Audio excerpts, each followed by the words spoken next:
오늘부터는 나를 바꾸는 호흡의 기적과 신비라는 주제를 가지고 하나님께서 우리에게 허락하신 귀한 말씀들을 함께 나눔으로 말미암아 우리의 몸과 마음이 바꾸어지고 회복되어지는 귀한 시간으로 우리에게 드러나기를 간절히 소망하며 첫 번째 시간을 시작하도록 하겠습니다.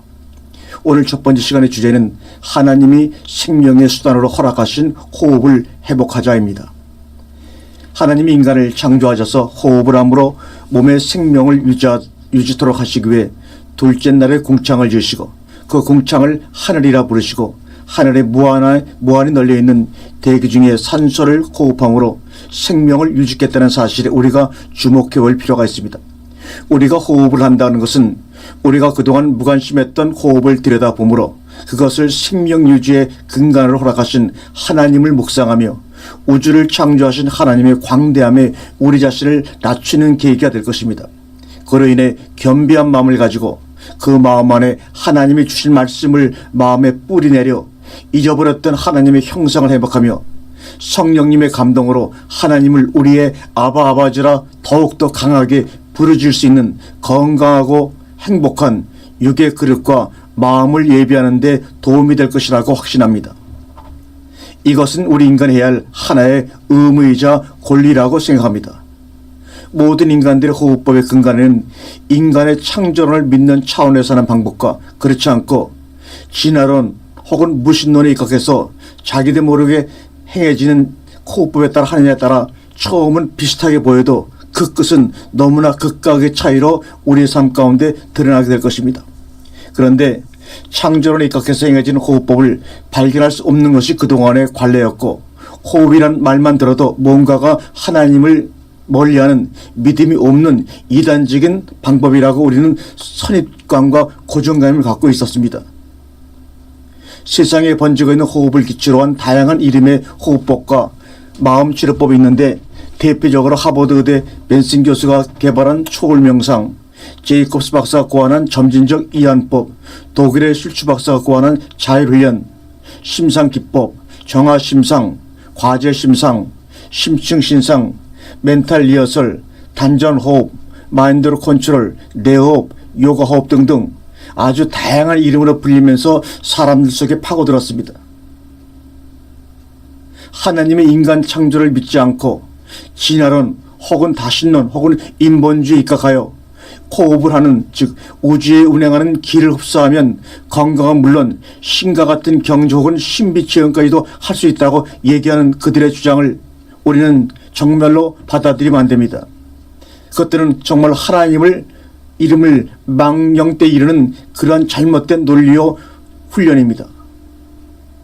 기복적인 복식 호흡이 평범한 삶 가운데 건강을 위해서 도움이 되나 그러나 거기에 빠져 신비감에 매달려 보거나 경험을 원하게 되면 잘못하면 영혼의 울음에 걸려 오히려 영혼이 깊은 늪의 나락에 빠져 인생을 망칠 수 있다는 것을 명심해야 합니다.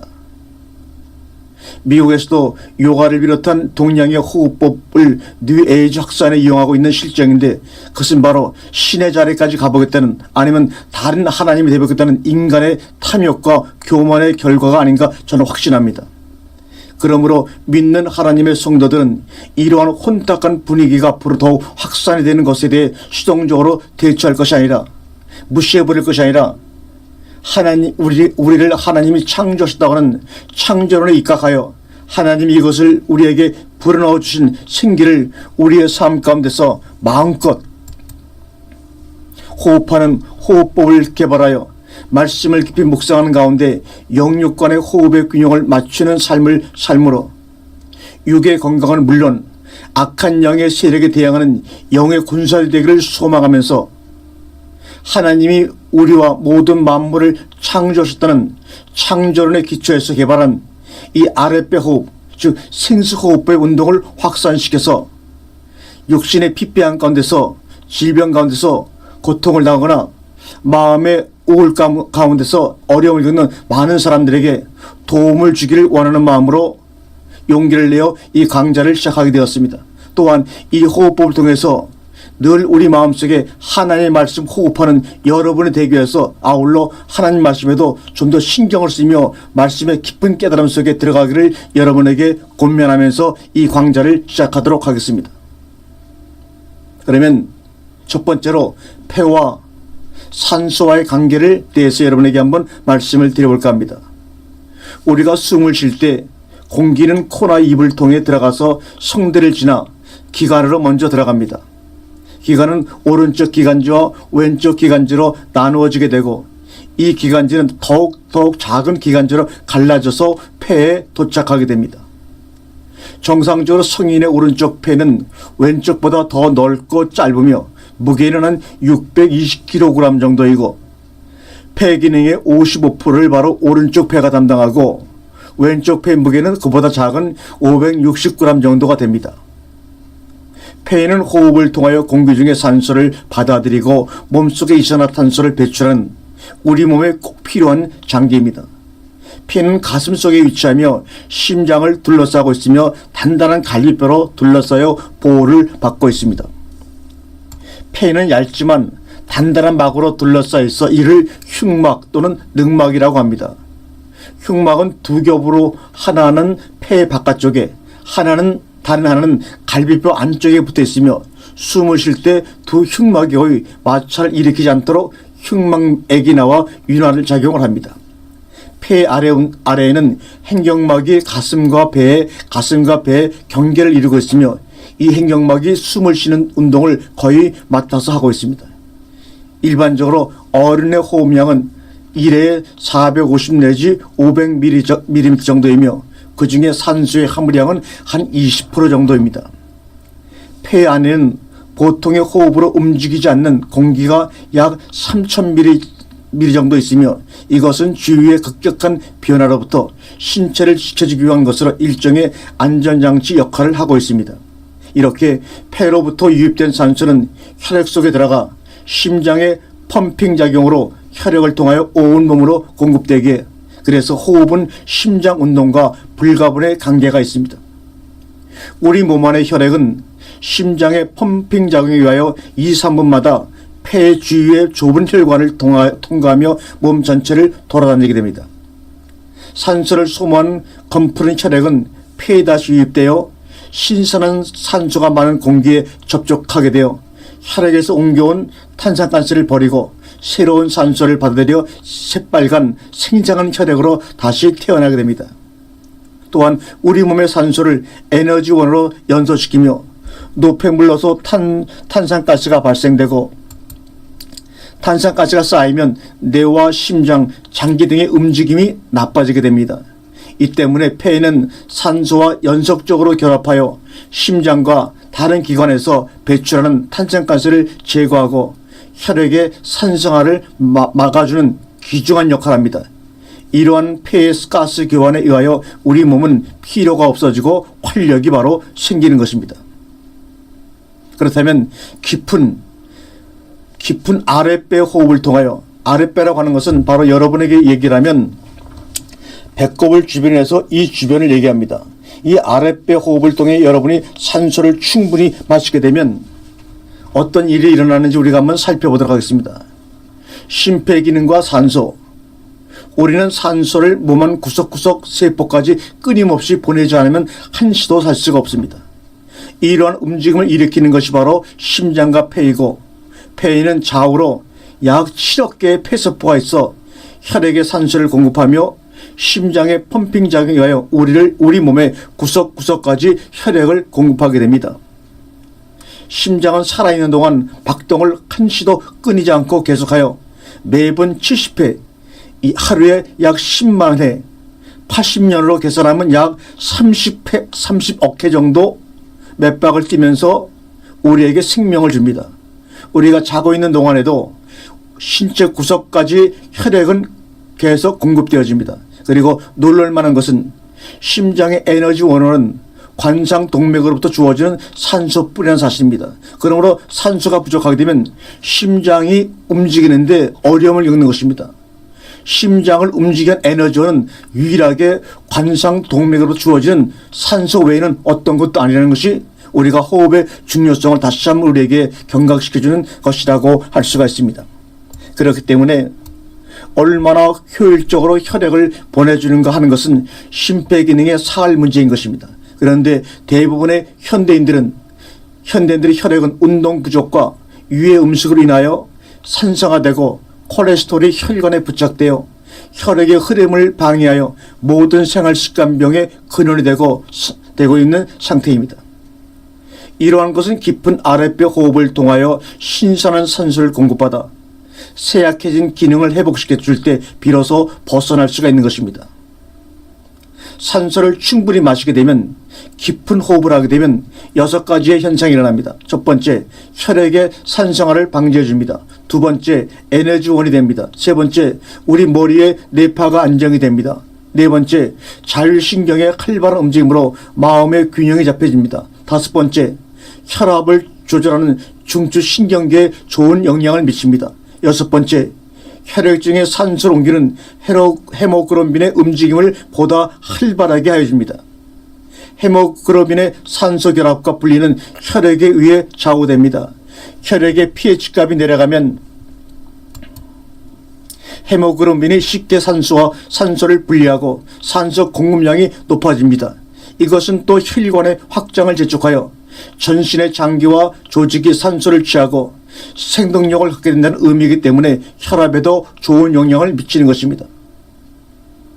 우리가 살고 있는 지역의 산소 농도를 한번 살펴보게 되면 서울 지역의 아파트의 실내 농도는 산소 농도가 20.5 정도, 서울시내 아파트 층에는 한 20.2도, 서울의 지역에는 20.8도, 동해안 바닷가는 21.8, 설악산의 습속은 21.6, 위의 표에 의하면 사람이 확연히 느낄 수 있는 상수의 농도가 1, 2% 정도 차이입니다.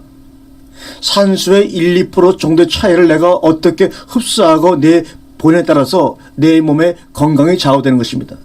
그렇게 오염이 많다고 하는 서울의 산소 농도가 20.8, 그렇게 나무가 많고 공기가 좋다고 하는 동해안 바닷가가 21.8, 1차이밖에 안 됩니다. 설악산의 숲속에서의 산소의 농도도 21.6, 1차이가 안 됩니다. 우리가 1차이도 안 되는 상수의 농도를 가지고 우리가 얼마나 희비가 갈라집니까? 그만큼 호흡의 1%의 차이가 우리의 생의 건강함과 건강하지 못함을 우리에게 드러내는 그러한 귀중한 근원이 되는 것입니다. 그러므로 다시 한번 우리가 하나님이 허락하신 생명의 근원인 호흡을 회복하고자 하는 마음의 열의가 한번 우리 속에 일어나기를 간절히 바랍니다. 또한 요새 가장 사람들의 고민과 어려움 주고 공포를 주는 암 예방과 호흡의 연관관계를 한번 먼저 살펴보고 내려가겠습니다. 모든 질병에는 근본 원인과 2차적인 원인이 있습니다. 여기서 근본 원인이라는 것은 질병의 모든 사례에서 발견되는 것을 말합니다. 여러 질병 중에서도 특히 암은 많은 2차적인 원인을 갖고 있죠. 하지만 암에도 가장 중요한 원인이 하나 존재합니다.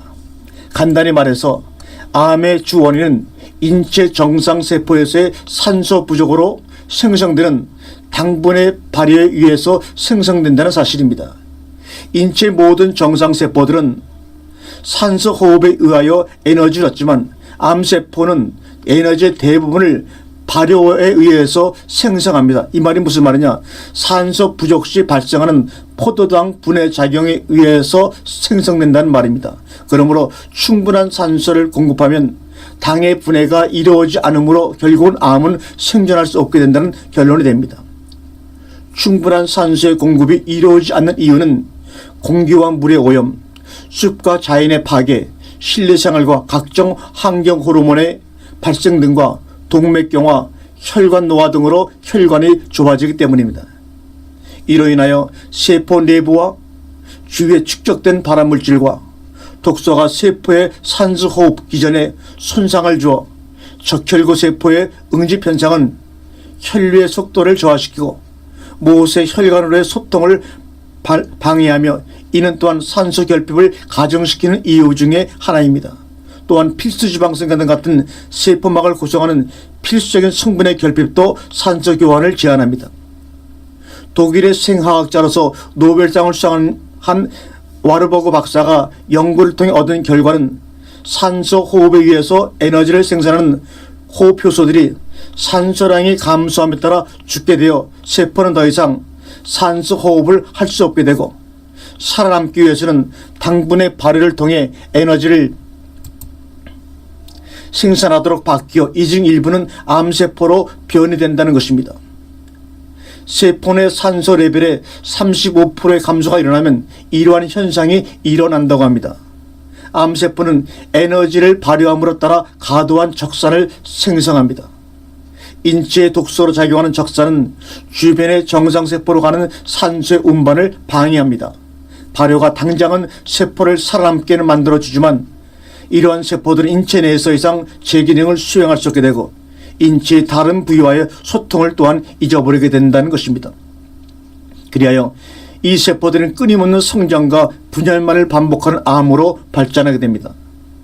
현대의학의 암치료는 수술, 항암치료, 방사선 등 치료 등 3가지의 방법이 주를 이루고 있지만 결국은 치료를 받은 암 환자 중 약 80%는 치료되지 못하고 엄청난 고통 속에서 결국 생을 마감하고 있다는 것을 우리가 이미 알고 있습니다. 암 발생 근본 원인이 산소 부족이라고 밝혀진 이상 병원에서 다양한 치료와 동시에 충분한 산소를 공급받을 수 있도록 이제는 호흡에 깊은 관심을 가지고 함께 나아가야 한다고 봅니다. 산소 치료와 일에 대한 학자들의 논문을 잠시 살펴보고 오늘 시간을 마치도록 하겠습니다. 와르버그 박사는 독일의 생화학자이자 세계적인 암 연구자, 동시에 노벨상을 한 사람입니다. 그분이 얘기하기를 암세포의 발생은 산소 부족에 있으며 세포가 유산소 생활을 하지 못하고 무산소 생활로 바뀌는 과정에서 암세포가 발생한다고 논문에서 주장하고 있습니다. 1931년 와르버그 박사는 세포 내 산소 호흡의 결핍으로 인해 암이 유발되다는 사실을 밝혀냄으로써 노벨상을 수상하였지만 그의 업적은 기존 의학 체계에 의해 받아들여지지 못하고 환자들에게도 실질적인 도움도 되지 못했습니다. 이는 기득권층인 제약사와 의사들의 행포에 의해 환자들이 희생된 유일한 아주 당연한 사례입니다. 셀리레 고씨는 캐나다 몬트리올 의학부 교수이자 스트레스 학사로 유명한 분입니다. 혈액을 가볍게 묶고 생체 장기에 들어오는 혈액의 양을 줄이면 그 장기에 병적인 변화가 일어나고, 즉 혈액의 유입량이 줄어들면 산소 운반체인 헤모글로빈의 공급량이 줄어들어서 그래서 산소 부족이 일어나게 되며 암세포가 만들어진다고 그도 주장합니다. 세계적인 생리병리학자 1번 태생의 노고치 시데오 박사는 만병일원론이라는 그런 주장으로 유명한 분인데, 만병은 한 가지 원인에서 발생한다. 그것은 바로 산소 부족이라고 얘기하고 있습니다. 정상인은 일본에 평균 22번 내지 25번 정도 호흡을 합니다. 그러나 1분에 호흡을 하는 횟수를 줄일수록 건강에 큰 도움이 됩니다.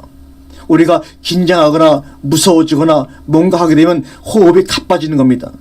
그러게 되면 스트레스로 인해 몸의 건강이 나빠지죠.